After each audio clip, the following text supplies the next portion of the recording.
Muy bien, vamos a continuar. Bueno, entonces nos quedamos en estructuras óseas, ¿verdad? Ay, déjame. Sí.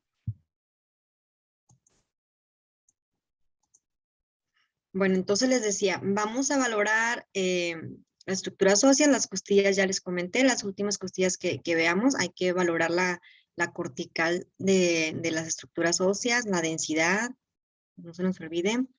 Y también hay que ver si observamos lesiones líticas o lesiones blásticas. Las lesiones líticas, ¿alguien sabe qué son las lesiones líticas?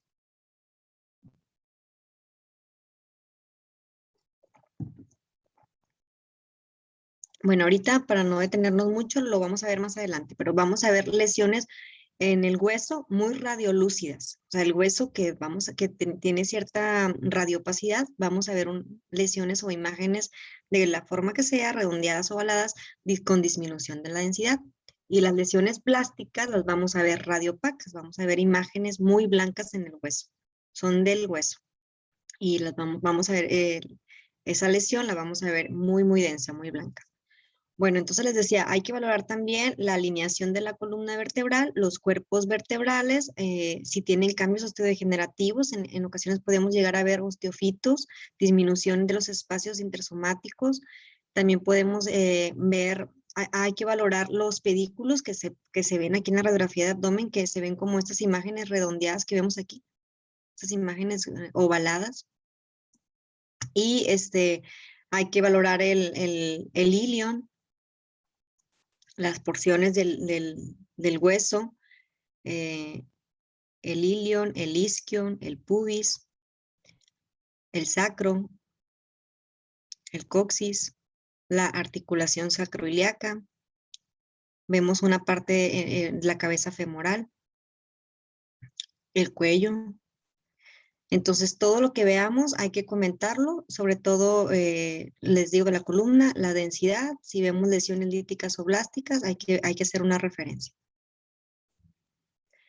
¿Y cuáles son las estructuras densas o calcificaciones que podemos encontrar de forma fisiológica? O sea, que son normales hasta cierto punto de observar una radiografía de abdomen. Vamos a ver frecuentemente las calcificaciones de los cartílagos costales, sobre todo en pacientes añosos. Podemos observar calcificaciones en las glándulas suprarrenales, calcificaciones pancreáticas, en las arterias, en el vaso. Podemos ver calcificaciones de ganglios, oliomas glúteos, calcificaciones de miomas calcificados, flebollitos, y esto también hay que referirlo. Entonces, importantísimo, como en todo, que conozcamos la anatomía del cuerpo, ¿verdad? Entonces, denle una repasada para que refresquen anatomía, porque todo lo traspolamos obviamente a las imágenes radiológicas, ¿verdad? Entonces, como les decía, las calcificaciones de los cartílagos costales son frecuentes en pacientes añosos y los vamos a ver en la topografía de los cartílagos costales. Entonces, vamos a ver un aumento de la opacidad. No necesariamente tiene que ser simétrico, ¿eh?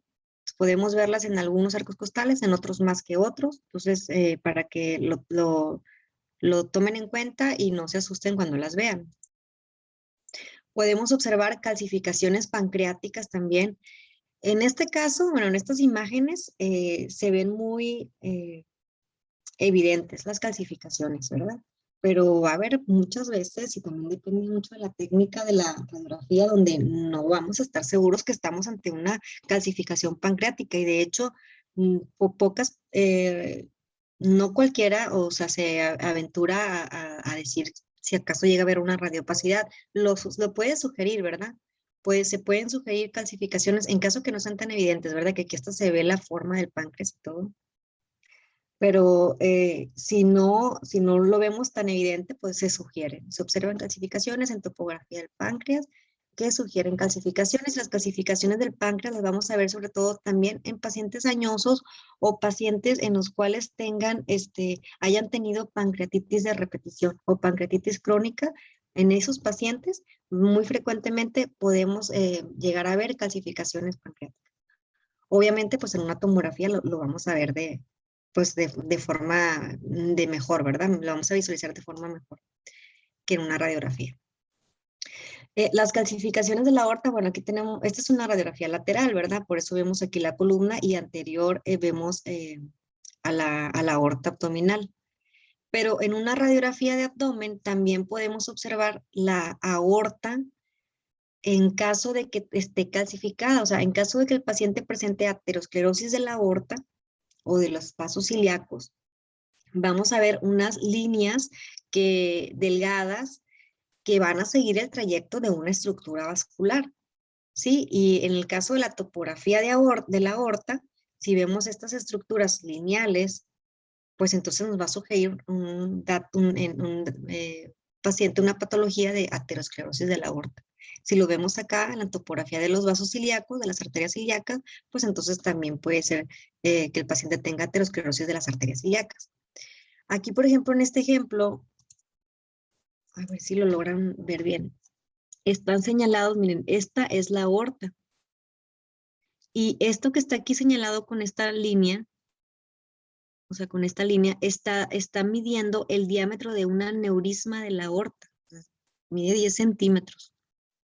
Entonces, se puede ver aquí en las paredes de la aorta o estas líneas radiopacas que corresponden a la pared de la aorta. Entonces, obviamente, estamos viendo la dilatación aneurismática y en la pared estamos viendo aterosclerosis o presencia de calcificaciones de la aorta. Entonces, hay que seguir el contorno de la aorta o del vaso donde veamos las calcificaciones, y esto es como un tip para saber si nosotros tenemos aterosclerosis en la aorta, pues nos va a ayudar a delimitar mejor, en este caso, por ejemplo, un aneurisma. Entonces, siempre que vean ustedes unas calcificaciones que sigan el trayecto vascular, síganla todo hasta donde ya no lo vean y coméntenlo.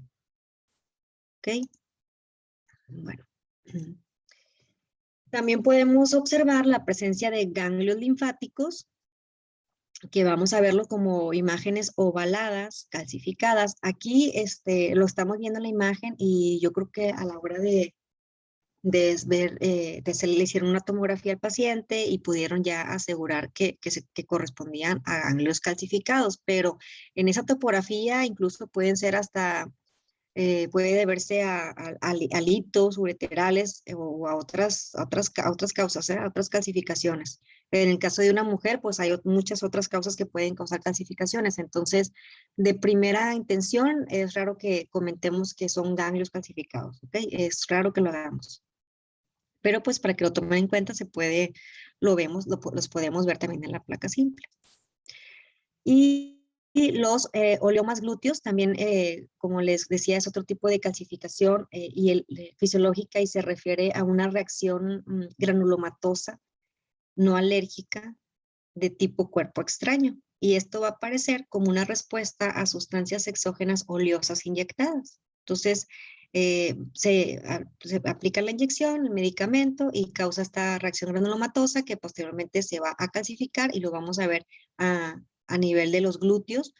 Acuérdense que las radiografías todas son imágenes en 2D, por eso se ve todo superpuesto, ¿verdad? Si pidiéramos una lateral, pues ahí sí ya pudiéramos saber que, por ejemplo, esta imagen radiopaca, esta que está con el número 1, no está dentro del hueso, sino está por fuera.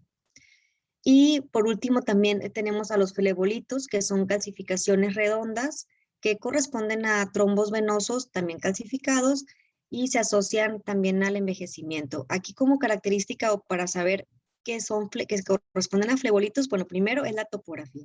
Normalmente las vamos a localizar en la topografía de las venas de las venas pélvicas, y son más frecuentes en mujeres. Pero aparte de que vamos a ver la imagen redondeada radiopaca, la verdad es que no se alcanza a ver en esta radiografía. En el centro de esa imagen radiopaca, de esa imagen redondeada, vamos a ver una radiolucidez. Entonces lo veríamos como una dona, como una donita. Entonces radiopaco y el centro radiolúcido o negro. Entonces ahí esto correspondería a flebolito. Y podemos encontrar también miomas calcificados. En el caso de las mujeres, los miomas se pueden calcificar en el 4 a 10% de los casos y la mayoría de las veces lo vamos a observar en pacientes posmenopáusicas. Entonces, en topografía del útero, vamos a ver estas imágenes radiopacas que pues corresponden a miomas calcificados. Mucho cuidado cuando nosotros veamos una imagen muy radiopaca o que pensemos que esté muy blanda, como en este caso, que nos puede sugerir patología, bueno, que podamos pensar que la placa está subexpuesta. Si nosotros vemos la columna vertebral, el hueso ilíaco, entonces, y a las costillas, bueno, aquí no se alcanzan a ver muy bien, pero, y vemos un aumento de la densidad del abdomen, esto puede sugerir que el paciente tenga ascitis, o sea, tenga líquido en la cavidad peritoneal, y por eso lo vamos a ver más blando, acuérdense, más blando, más blanco, o más radiopaco. Acuérdense que el líquido se ve radio opaco, y eso pues va a producir esta imagen en la radiografía de abdomen. Bueno, hay que valorar también los órganos y las partes blandas, o sea, todo lo que veamos, todos los órganos que veamos, la pared abdominal y los planos grasos. Aquí en esta imagen no los podemos ver bien, pero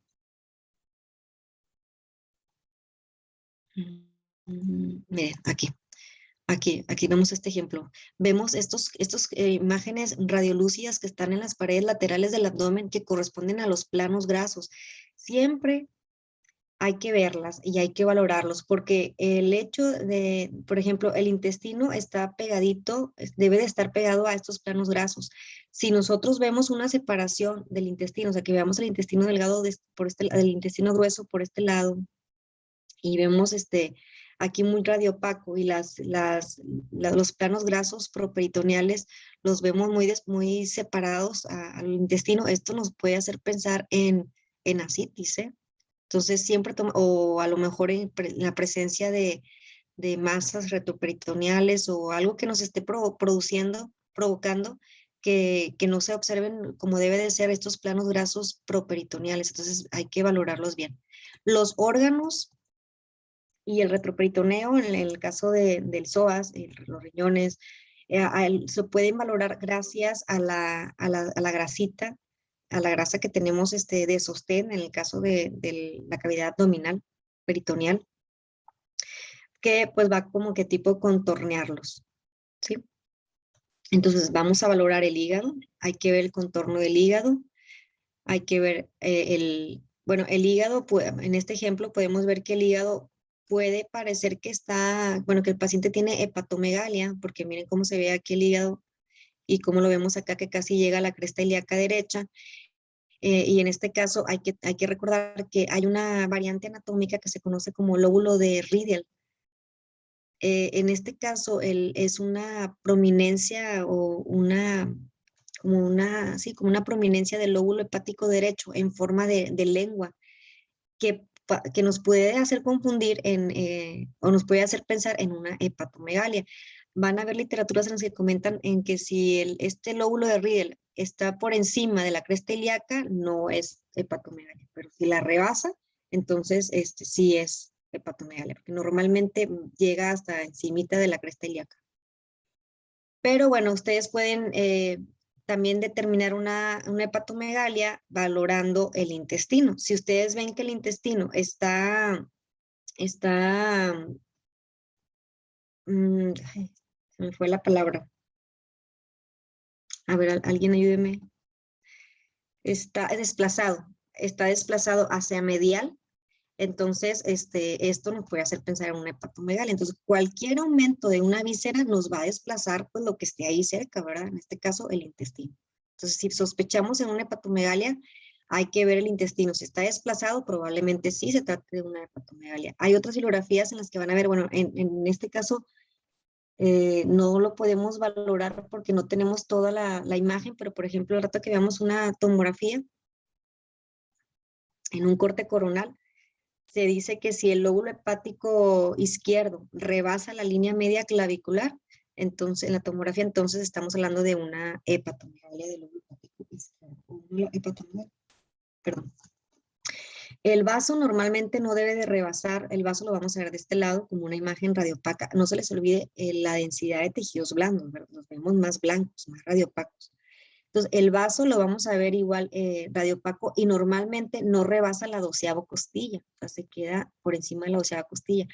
Si rebasa la 12ª costilla, perdón, de forma considerable o es mayor que el diámetro longitudinal del riñón izquierdo, entonces podemos decir que se trate de una esplenomegalia. Solamente que lo veamos muy franco, lo podemos comentar, aunque ustedes pues clínicamente también pueden determinarlo, ¿verdad?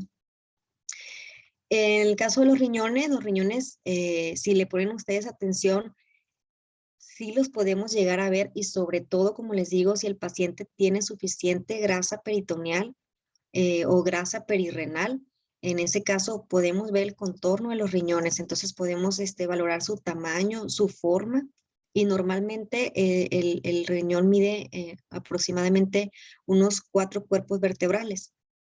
Entonces, para que lo tomen en cuenta, ¿verdad? Mide más o menos entre 10 a 14 centímetros y pues corresponde a 1, 2, 3, 4 cuerpos vertebrales. ¿Se fijan? 1, 2, 3, 4. Si lo vemos más grande o más chiquito, pues hay que referirlo. Y también en ocasiones podemos ver calcificaciones aquí en los riñones que corresponden, que pueden corresponder a litos, también hay que mencionarlo. O en la topografía de los ureteros podemos ver también litiasis ureteral, también hay que mencionarlo. Como les decía, también podemos ver las líneas radiopacas del psoas o estas imágenes triangulares que están laterales a la columna vertebral que corresponden al psoas. No crean, bueno, normalmente decimos que si vemos las líneas o si vemos el contorno del psoas, entonces normalmente eso nos descartaría una enfermedad o una patología retroperitoneal. Pero en caso de la radiografía de abdomen, no la podemos descartar. Si nosotros podemos visualizar bien los dos psoas, no podemos descartar una patología de abdomen. Y tampoco, si nosotros no vemos un borde del psoas, si no lo vemos nítidamente, tampoco podemos decir que se trata de una patología, asegurarlo. Se puede sugerir, pero no se puede asegurar porque esto va a depender, como les digo, mucho de la grasa retroperitoneal del paciente, de la técnica del estudio. Entonces, de todas formas, hay que valorarlo, ¿verdad? Hay que verlo. Cuando veamos cuando veamos patología de abdomen, que veamos apendicitis o enfermedades retroperitoneales, vamos a platicar un poquito sobre estos hallazgos. Bueno, entonces para la correcta interpretación de las imágenes de abdomen nos vamos a referir a las localizaciones de lo que vamos a señalar con respecto a las regiones y a los cuadrantes que ustedes ya conocen. Entonces, si ustedes llegan a ver una imagen radiopaca en este sitio, por ejemplo, flanco derecho, hay que referirlo, ¿verdad? Hacia flanco derecho o hacia cuadrante superior, cuadrante inferior, se observa una imagen tal y tal, con estas características. Tienen que usar siempre el idioma universal que conocemos nosotros de las regiones, de las localizaciones de las regiones del abdomen, porque es lo que todos conocemos. Entonces, no pueden decir, no estaría bien que dijeran ahí por debajo del riñón izquierdo o donde parece que está, porque exactamente, o sea, ustedes saben que puede haber riñones ectópicos, por ejemplo, o tienen que ustedes señalar exactamente qué región es donde están visualizando cualquier cosa o lo que quieran comentar. Incluso cuando ustedes mandan solicitudes de estudios, en la solicitud deberían de poner en la clínica, ¿verdad? Si el paciente inicia con dolor en hipocondrio derecho, con irradiación a la espalda, lo que sea, ¿verdad? Pero tienen que poner la localización de la exploración de los hallazgos que ustedes encontraron para que nosotros hagamos un ultrasonido un poco más dirigido, ¿verdad? Bueno. También hay que valorar los objetos y los dispositivos extrínsecos. Todo lo que nosotros, bueno, igual como lo que vimos en tórax, todo lo que veamos en abdomen, que no sea normal en el abdomen, ¿verdad? Que es lo que ya vimos ahorita. En este caso, pues estamos viendo aquí una imagen, si se fijan, radio opaca, que sí, que sería el contorno de la aorta elongada, ¿verdad?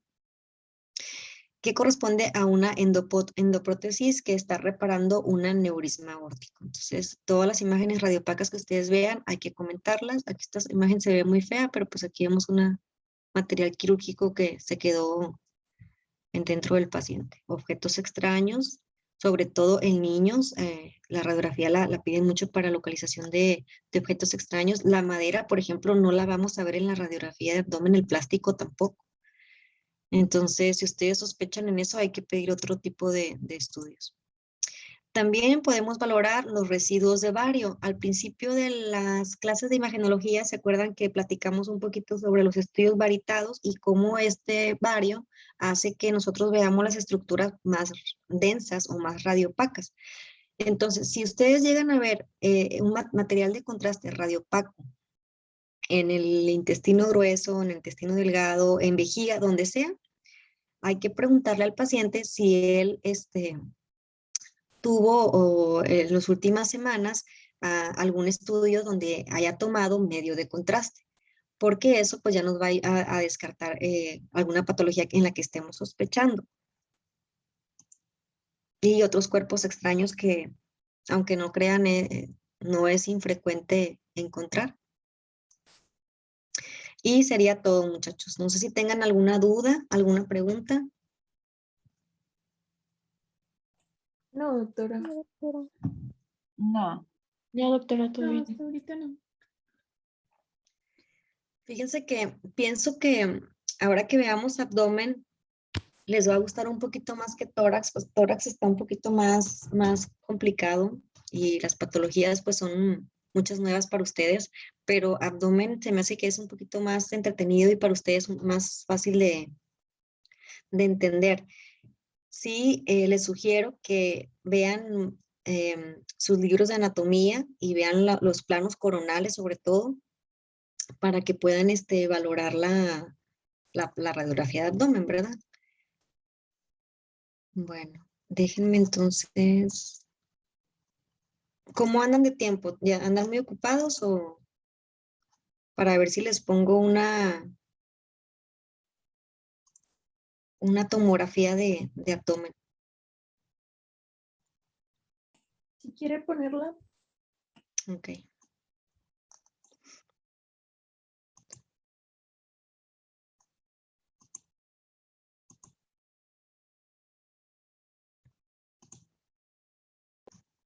Este programa que abrí se llama Radiant. No se los he pasado, ¿verdad? Se los voy a no. pasar. Este programa nos ayuda, es para que es un visor de imágenes. Entonces se los voy a pasar para que lo tengan, porque cuando ustedes tengan, que el paciente traiga discos de radiografías, de ultrasonidos, de tomografías, en este visor es muy amigable y les va a ayudar a poder ver las imágenes. Mm.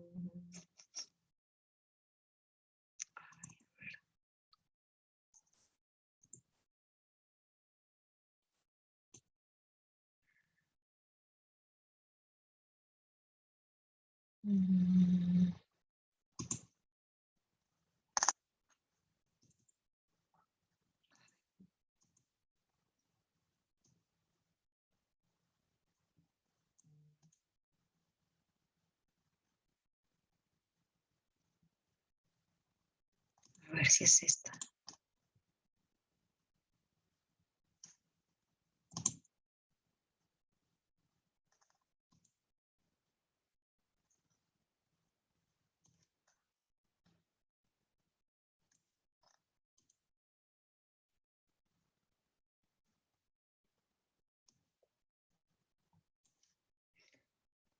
Miren, déjenme, voy a abrir para que vean todo el visor.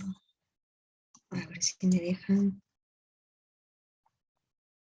Aquí en este visor ustedes pueden manipular sus imágenes. Por ejemplo, obtenemos las imágenes de tomografía en cortes axiales, ¿verdad? Por eso se llama tomografía axial, porque las obtenemos como rebanadas de jamón, como lo vimos ya. Entonces, pero nosotros aquí podemos cambiar los planos, por ejemplo, aquí. aquí yo tengo un corte axial en una ventana de abdomen, pero yo quiero cambiar el plano, le doy aquí donde dice MPR y lo cambio a un plano coronal.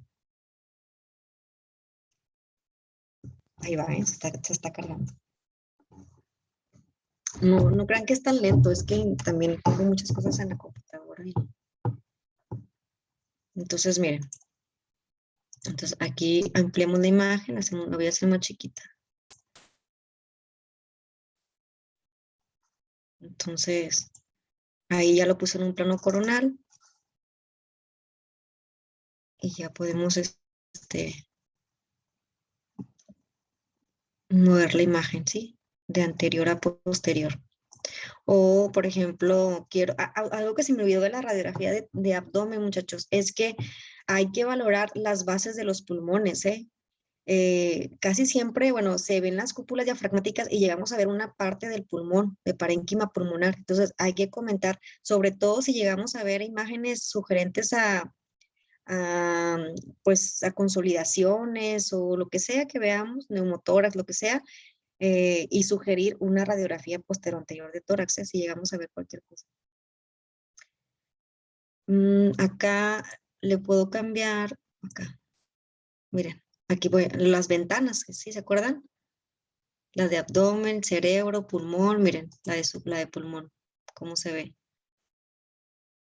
Cerebro y la de abdomen. Entonces, normalmente las revisamos en cortes axiales, las imágenes. Entonces, yo les voy a ir señalando, bueno, les voy diciendo para que no me estresen.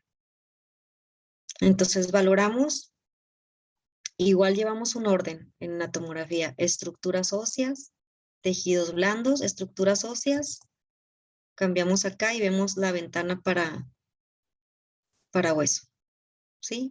Fíjense la diferencia de cómo se ve el hueso, ¿verdad? Ahora, el hueso lo vemos en axial, ahí está, miren qué bonito, en planos axiales.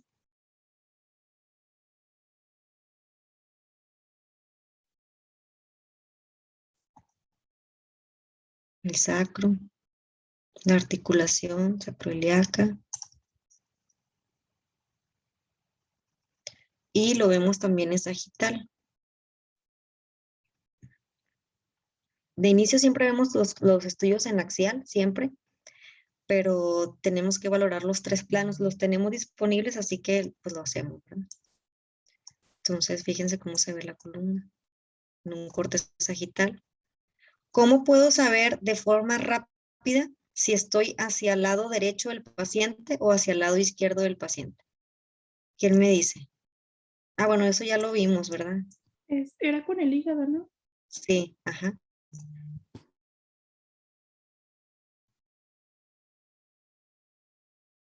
Entonces, aquí podemos saber, miren, por ejemplo, aquí es el lado derecho del paciente y esta imagen que se ve aquí es la vesícula.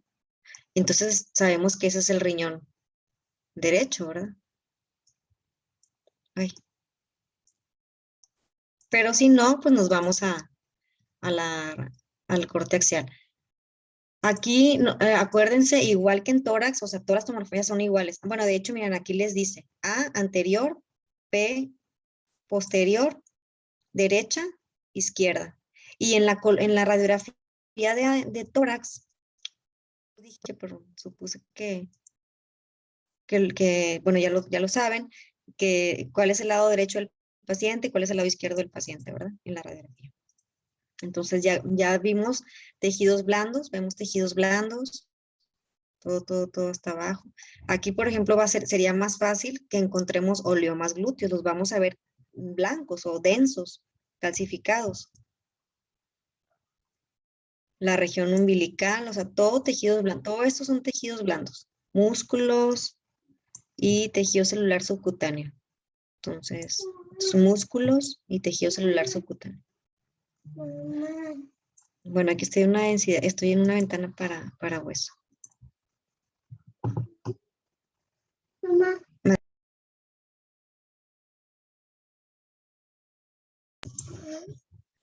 Bueno, y aquí ya valoramos en esta ventana, valoramos mejor igual, que vean cómo se ve ahora los tejidos blandos. ¿Sí pueden ver mi señalador? Sí. Ah, Sí. ok. Sí. Y los músculos, ¿verdad?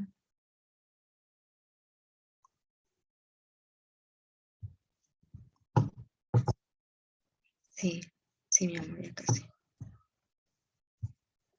Entonces, hay que valorar la anatomía en un corte axial. Miren, este es el hígado. Me voy a ir de superior, superior. Entonces, bases pulmonares. Acuérdense que las bases pulmonares, el aire se ve negro. ¿Sí? Entonces, corazón, pulmón.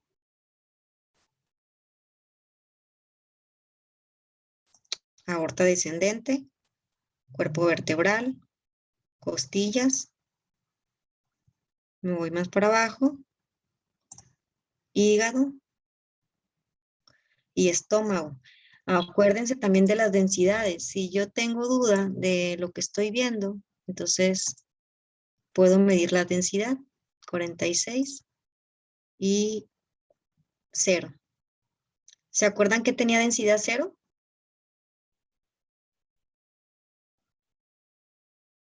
¿No? El líquido.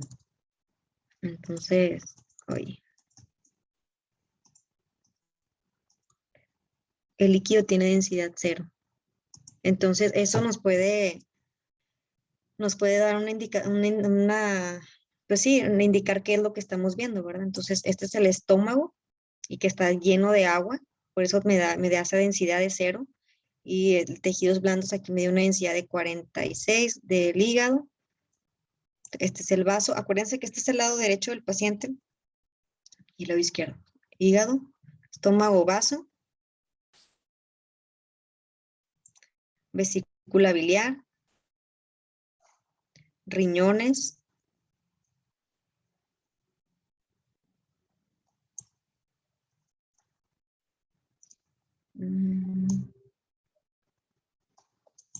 estas que se ven aquí como con forma de Y son las glándulas suprarrenales.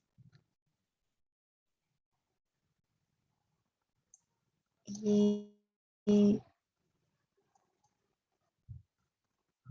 este es el páncreas. Se ve muy feito. El paciente este no tenía casi nada de grasa, ¿eh? Esta es grasa. Esto que vemos aquí, miren cómo se parece al tejido celular subcutáneo, la grasa peritoneal, la densidad. Vean, es casi igual, es igual. Esto es grasa. Este paciente no tenía mucha grasita, por eso se ven los órganos muy, muy pegaditos. ¿Qué es esto? Estos son los riñones. ¿Y esto? Lito.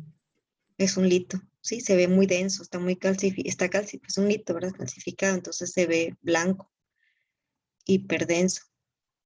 Estos son los riñones.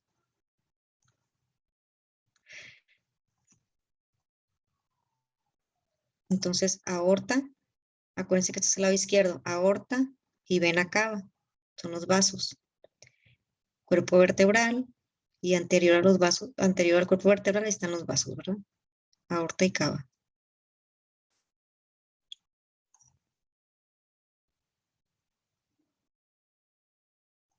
Mira, aquí se ven bien los músculos, el músculo transverso, el oblicuo externo y el oblicuo interno. Seguimos bajando y aquí pues vamos a ver el intestino. Entonces, este es el lado derecho, entonces acá vamos a ver el colon ascendente, colon descendente. Entonces, aquí es donde vamos a ver del lado derecho, vamos a buscar el apéndice, ¿verdad? Cuando sospechemos de apendicitis, lo vamos a buscar más o menos. Aquí debe de andar. Como una asa ciega. Bueno, y si es hombre, pues vamos a ver la próstata. Si es mujer, pues vamos a ver el útero. Hay que valorar siempre bien los planos musculares, ver si no hay hernias inguinales. La hernia, ¿cómo se vería? Pues mira, por ejemplo, si tuviéramos una hernia inguinal, veríamos una disrupción en esta zona. Mira, bueno, mira, esta paciente tenía creo que le vio una hernia umbilical. Mira, aquí está. ¿Te fijas Sí. cómo se observa esta disrupción de los planos musculares? Y así igualito veríamos una hernia umbilical o supraumbilical o infraumbilical o de Spiegel, que son las hernias que están en la pared lateral del abdomen, y las hernias inguinales las veríamos así, como una disrupción de la pared abdominal. Aquí en tomografía también podemos saber si es una hernia inguinal directa o indirecta.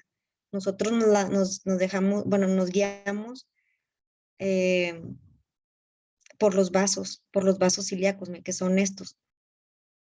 Si está medial a los vasos ilíacos, entonces decimos que es una hernia directa y lateral indirecta, aparte del anillo inguinal, aparte del anillo inguinal.